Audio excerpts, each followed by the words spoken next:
नवरात्रि का 4th day यानी कि चतुर्थी और आज दिन है माता कुष्मांडा का।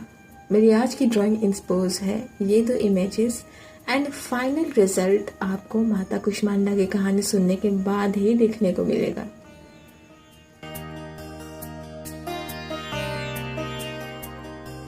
अपनी मंद मुस्कुराहट से ब्रह्मांड की उत्पत्ति करने के कारण इनका नाम कुष्मांडा पड़ा। जब सृष्टि नहीं थी तो चारों तरफ अंधकार ही अंधकार था। तब माता कुष्मांडा ने इसी सुंदर मुस्कुराहट से ब्रह्मांड की रचना की। इसलिए इस सृष्टि को आदिशक्ति का रूप माना जाता है। माता कुष्मांडा की 8 भुजाएं हैं, इसलिए वो अष्टभुजा कहलाई गई, जिसमें कमंडल, धनुष, बाण, कमल के फूल, अमृत कलश, चक्र, गदा और सिद्धियों की जाप माला है। इनका वाहन शेर होता है और इन्हें कोहड़े यानी कि पम्पकिन की बलि दी जाती है। संस्कृत में कोहड़े को कुष्मांड कहते हैं, इसलिए माता का नाम कुष्मांडा पड़ा। इनकी पूजा आराधना से रोगों और दुखों का नाश होता है और आयु, यश, बल और आरोग्य मिलता है। ये रहा माता कुष्मांडा का फाइनल स्केच।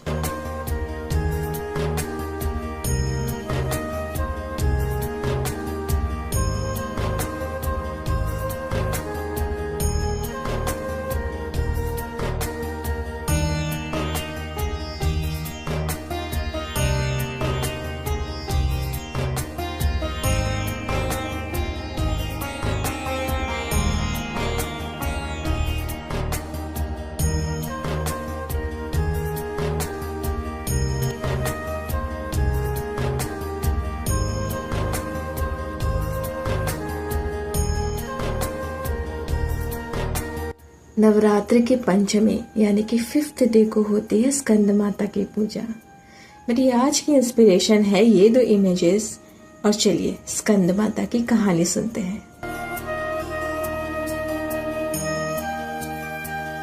एक पौराणिक कहानी के अनुसार तारकासुर नाम का एक राक्षस हुआ करता था, जिसे वरदान मिला था कि उसका वध सिर्फ और सिर्फ भगवान शिव के पुत्र के हाथों ही संभव होगा।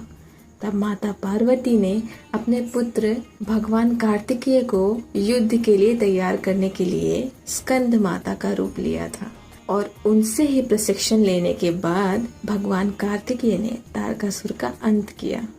माता का रूप एकदम ममतामयी है और इनके गोद में स्कंद यानी कि भगवान कार्तिकेय बैठे रहते हैं। कहते हैं कि स्कंद माता की पूजा करने से बड़ा मूर्ख भी ज्ञानी हो जाता है, इसलिए इन्हें ज्ञान की देवी भी कहा जाता है। और ये रही इनकी फाइनल स्केच।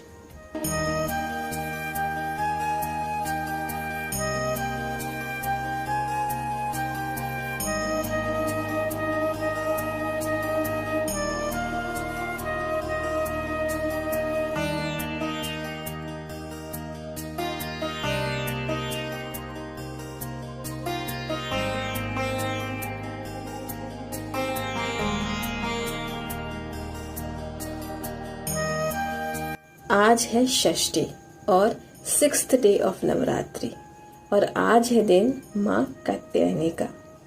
कहते हैं इनकी उपासना और आराधना से भक्तों को बड़ी आसानी से अर्थ, धर्म, काम और मोक्ष चारों फलों की प्राप्ति होती है। और ये रही माता कात्यायनी की कहानी।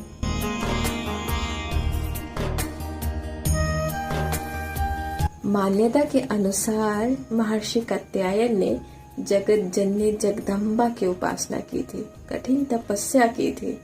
उनकी इच्छा थी कि उनके घर माता बेटी के रूप में जन्म ले।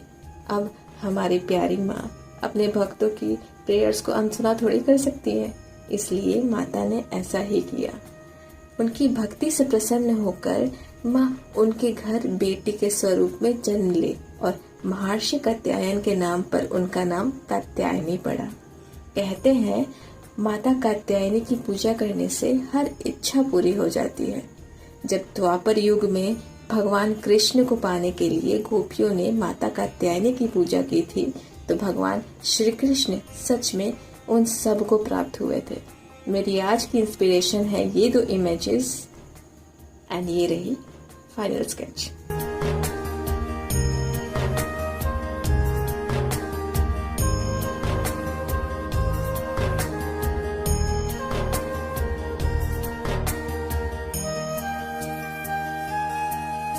तो गाइस, वीडियो के पार्ट 2 में आपको माता कुष्मांडा, स्कंद माता और माँ कात्यायनी की कहानी सुनने को मिली।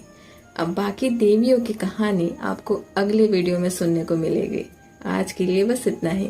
अगर आपको वीडियो पसंद आया तो लाइक कीजिए, कमेंट सेक्शन में लिख कर बताइए कि कौन सी स्केच आपको सबसे ज्यादा पसंद आई, और वीडियो को ज्यादा से ज्यादा शेयर कीजिए ताकि हमारी देवियों की कहानी सबको पता चले।